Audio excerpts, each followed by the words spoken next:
Hello, magandang hapon po sa inyong lahat.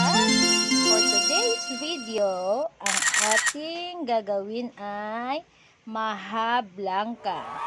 Ang ating ingredients ay cornstarch, 2 tasang cornstarch, gata o coconut milk. Meron tayong cheese, depende sa inyong gusto kung maliit o katamtaman lamang ang inyong ilalagay. Akin inubos ko na lahat. At meron din tayong sugar, depende sa tamis na gusto nyo. At andito yung whole corn. At andito ang ginamit ko ay isang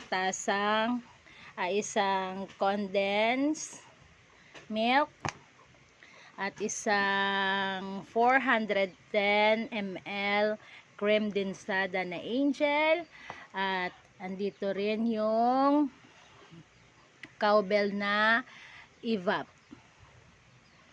at 4 na tasa ng tubig. Diba? Ayan lahat. Paghalo-haluin lang natin yan, ang lahat ng sangkap. At saka, isasalang natin sa ating kalan.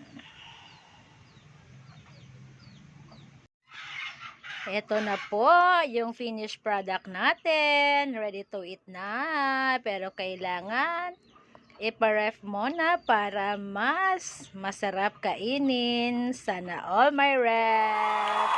Dito na tayo. Thank you for watching. Follow for more.